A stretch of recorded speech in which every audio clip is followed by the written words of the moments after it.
Hey folks, welcome back to my channel. If you're new here, welcome. My name is Natasha and I do book things here. Today's video is going to be my monthly wrap up for the month of March. So typically these are kind of long. Also, I put my hair in a sock bun and I realized I don't, oh no, it's happening. I realized I don't really have enough hair to sock the bun, you know. Oh god, it's all unraveling. Also, I couldn't find one bobby pin in my whole fucking house. So, look at it, and then I'm gonna go out of frame.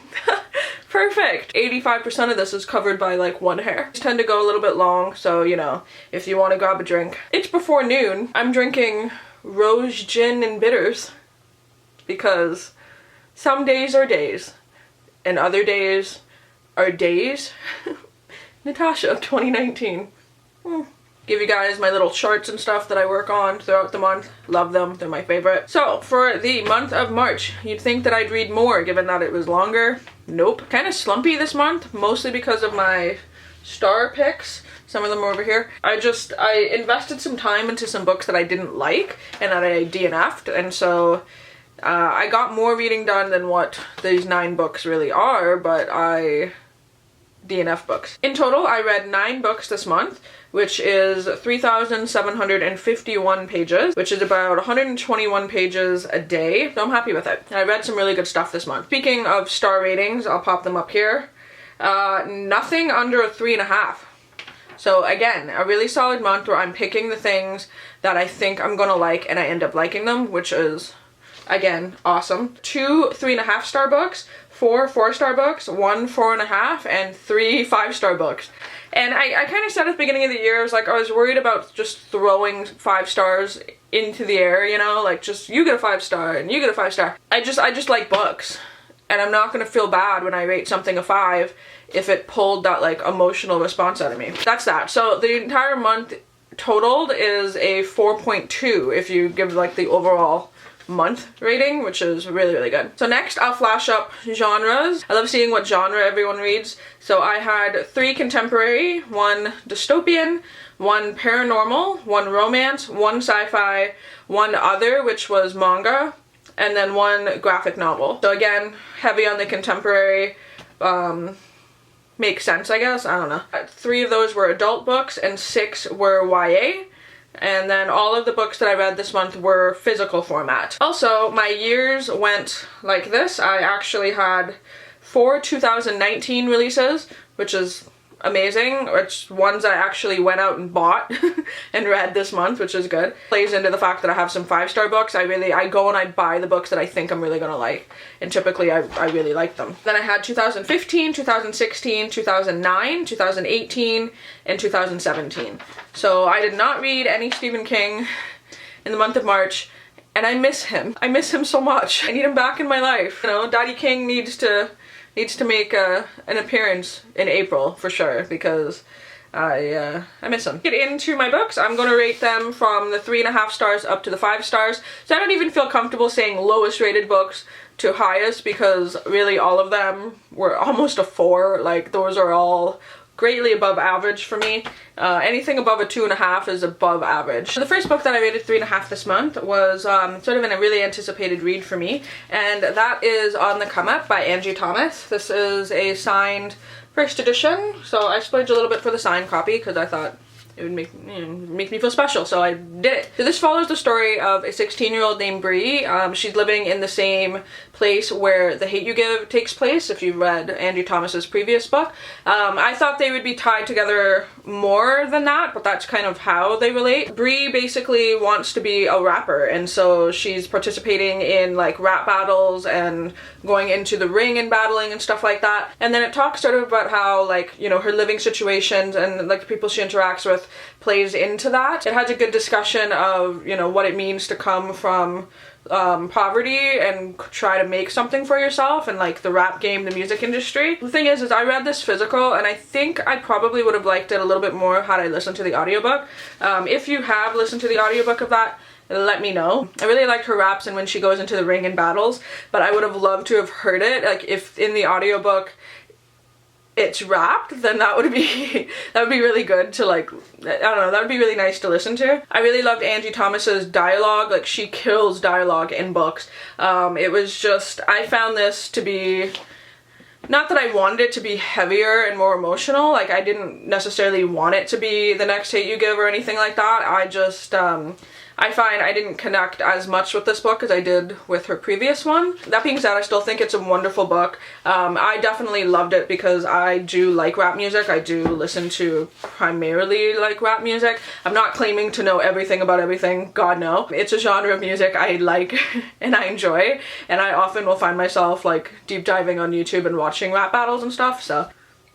This was the buddy group read for Buzzword Readathon, is When the Sky Fell on Splendor by Emily Henry. This was pitched to me as a Stranger Things meets like Scooby-Doo or something like that. Is that what it is? Something about Stranger Things and sci-fi. Stranger Things, aliens, whatever. So this follows a group of teenagers, very similar to Dress Codes for Small Towns in the way that they sort of interact with each other. I love close-knit friend groups like that in books, but I had an issue with the writing of this in that, like, this book is, I don't know, what, 350 pages maybe? This is a book that I would have loved to read if it was like pushing 5, 6 even, just because I wanted more. I felt like the dialogue and the timeline of events was very rushed. Like, it felt like I was reading it and was like, okay, things are happening so quickly. Needed more time with the characters, and I needed, I don't know, a little bit more backstory on the characters and a little more like meat. Like, this is, I'm just accepting that this was like too fast for me. When it came to the actual like sci-fi element and like the like sort of explanation as to what they saw on that night, I quite like that. I like the way that the author took it, without any spoilers, but I thoroughly enjoyed where that went. When you compare something to Stranger Things and you're giving me, you know, 3 seasons of TV to watch, I want a book that is the length of two seasons, you know, to really build a relationship with these characters. So next I'll get into my 4-star reads. The first one I have here is my graphic novel read of the month. That is Saga Volume 5. I did pick up 6, 7, 8 to continue. I don't have 9 yet, but I'm going to be continuing in this series. Again, really liked it, but you know, I can't really give you guys anything that happens in this because there's going to be a spoiler for the whole series. Just know, loved it. Same sort of fun cast of characters, interesting storylines and creatures and things that they have to do. This one, though, I liked just a slightly less than the other ones. I stress slightly because I like the Saga ones where they're very emotional and it's like, you know, like hard-hitting kind of thing. This one was more just a continuation coming off of one of those, which is fine. They can't like build you up every single book, or edition rather. I liked it a lot. Interesting to see where it goes, which is why I bought the rest of them. The next 4-star is the manga of the month, and I read this big chunker. This is Tomi by Junji Ito. This is another one of his bind-ups of all of the short stories about Tomi. This was wild. Tomi basically is the story of this girl who, when like men want to be with her and when they finally like want to be around her and be with her, the men just want to chop her up, like chop her into pieces, and then all of those pieces basically regenerate into another Tomi. The thing that I found with this is like, it's very graphic, it's very gory, especially with the pieces and stuff. Oh my god, I'm opening this again and I'm like, oh boy. Oh boy. Trigger warnings for a lot of stuff. Let's just listen, if you can't handle imagery, especially of like murder, bodies, mutilation, cutting, hair, like hair pores, that kind of stuff, just maybe avoid this one. As usual with Junji Ito's work, it's very graphic and very intense and just freaky. I did enjoy it though, some, you know, stories in the narrative a little bit more than others. The main reason why I'm giving this one a 4 though is that I found it to be repetitive, very, very repetitive. Obviously with the like regeneration thing, it's gonna get repetitive, but there wasn't too many stories in this that I can like pull out of my memory as going, oh, I will remember that like for a while. More of that in Uzumaki, as well as Shiver, which Uzumaki is like the one where people are obsessed with spirals. Shiver is a bind up of a collection of short stories. I just found this one to be just a little bit repetitive. Still amazing, still nice to own and like look through every now and then when you want to be truly horrified, but there was other works of his that I enjoyed more. Next book that I have here is one of my most highly anticipated books of the year, one of my favorite covers. Yep, is The Past and Other Things That Should Stay Buried by Sean David Hutchinson.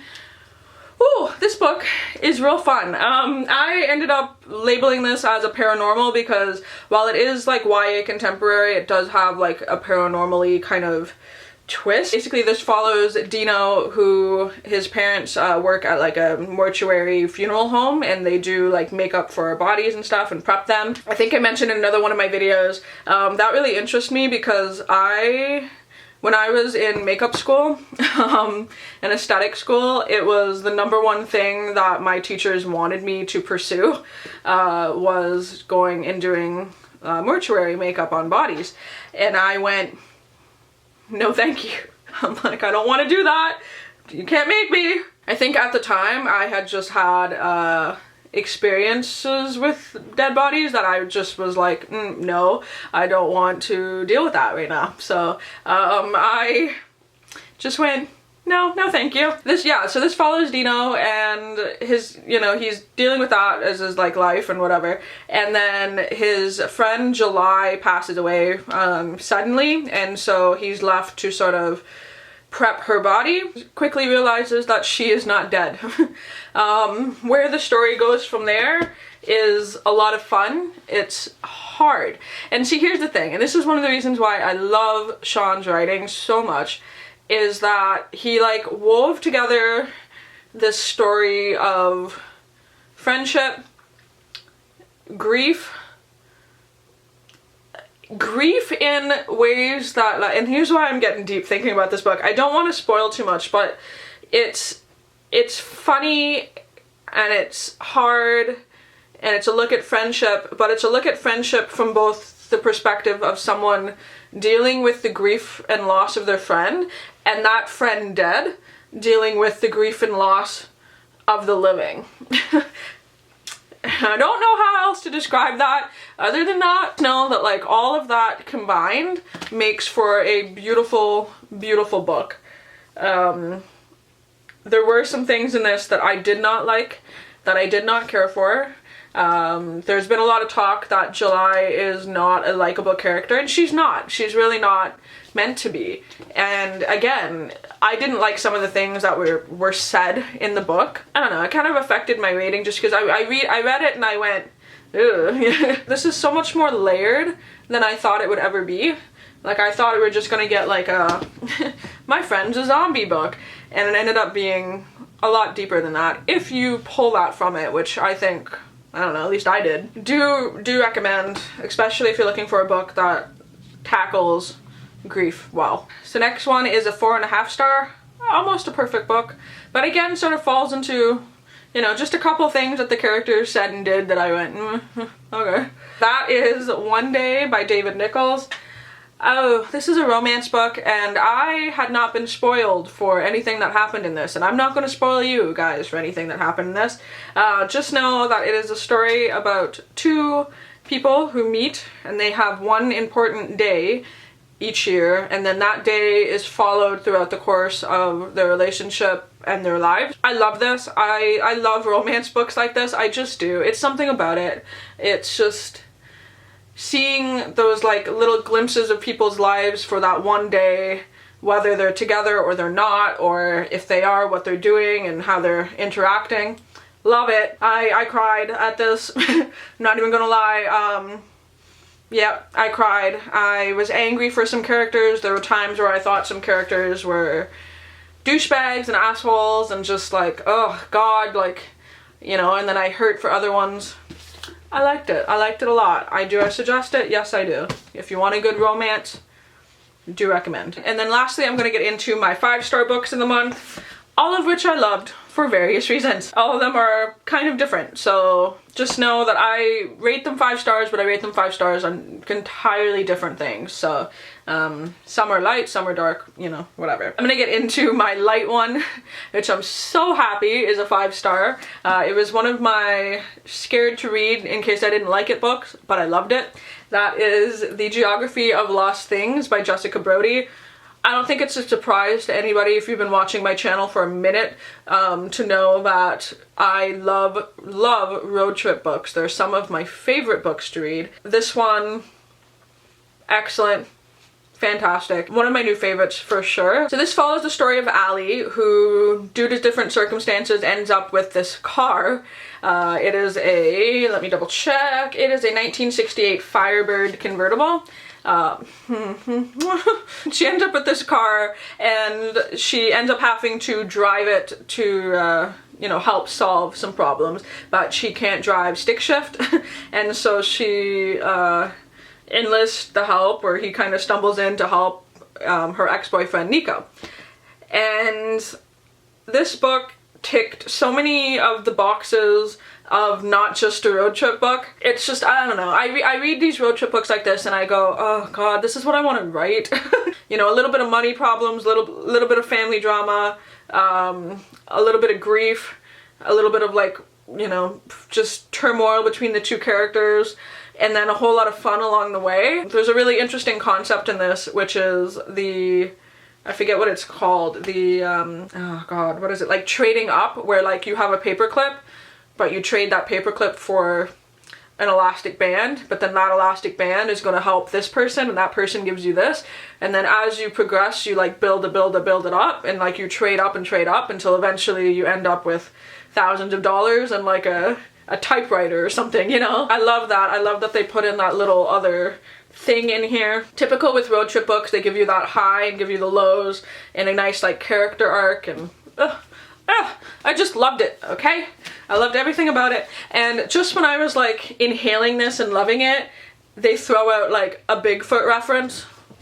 And I'm like, bitch. This also sort of like hit deep for me just based on the sort of portrayal of, actually, you know what, I'm gonna get deep here for a second. The 3 main men in my life are all sort of represented by the one in this book, just in various ways. So I'm gonna get emotional, but like I definitely saw like my real dad in ways, my stepdad in ways, and you know, a little bit of my grandpa in ways, and then also even my mom's current boyfriend in ways in this one character. And so it was just a little much for Natasha's brain to handle. So I'm dealing with that, and then they throw out Bigfoot and I'm like, fuck. Needless to say, I love this book.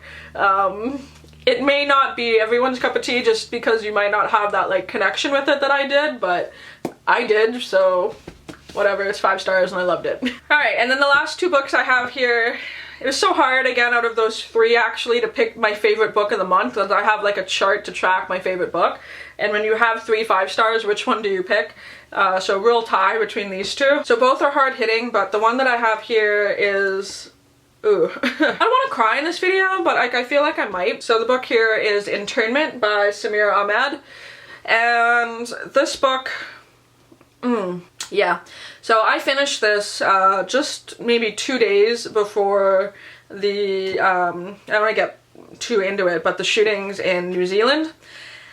And let me tell you, that really messed me up, like actually messed me up having read this book. Like I said, I don't want to cry, but so this book follows Layla and her family, and their family has been put on a list after the census as being Muslim, and so because of that and because of this whole way that the political climate in this book, this is kind of a dystopian, but like not too far off from possibilities, let's put it that way. And that's one of the reasons why this book hit me so hard. Because of that, they are then taken to an internment camp, and the things that happen because of that, with her boyfriend on the outside and people trying to help her and her family inside, and like the brutality and the day-to-day life of people in internment camps,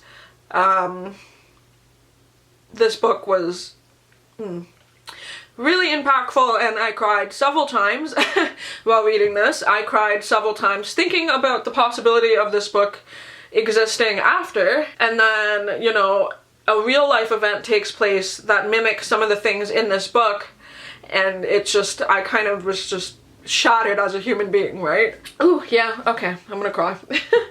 That's fine. Whew.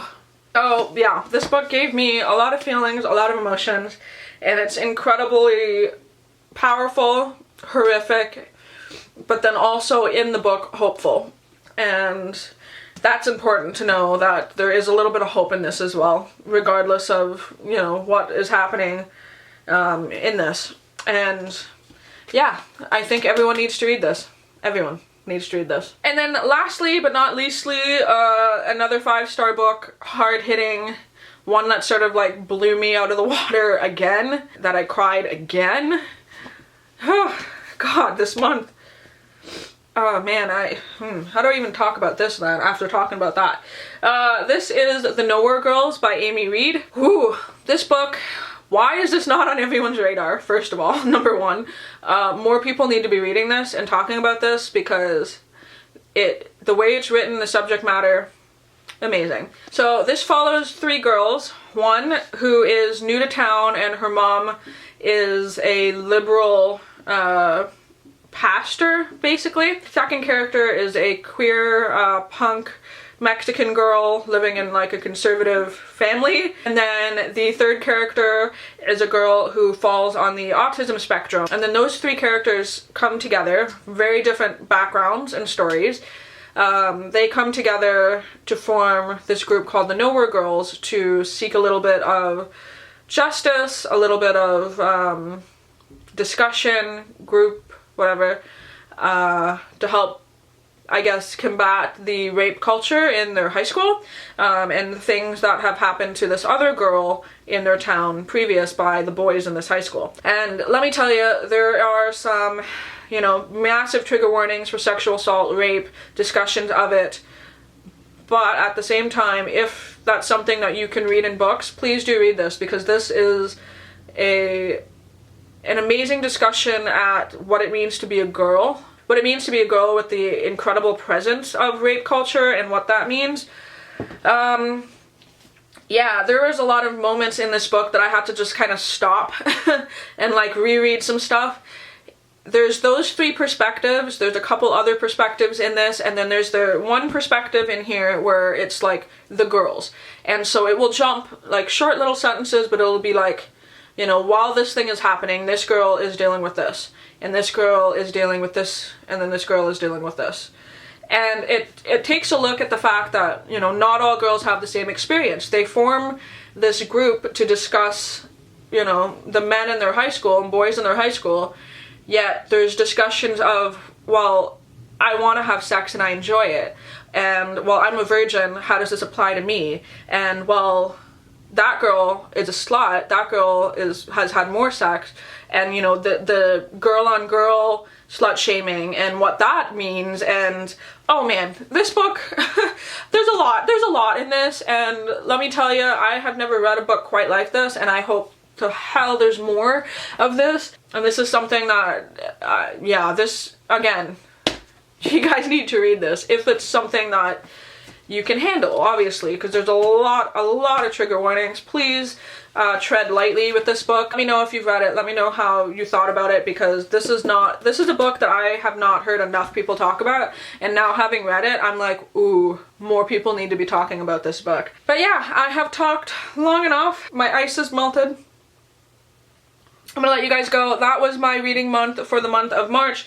Let me know in the comments down below. As always, did you read any of these books? Do you agree, disagree on any of my ratings? I had a comment in one of my last sort of couple videos, forget which one, where someone said, you're definitely more of an emotional reader. And based on the things that I've read this month and reacted strongly to, yeah, I'm an emotional reader, kind of like through and through. But yeah, anyway, without making this video too long, hope you guys are doing good, and until my next one, I'll talk to you soon.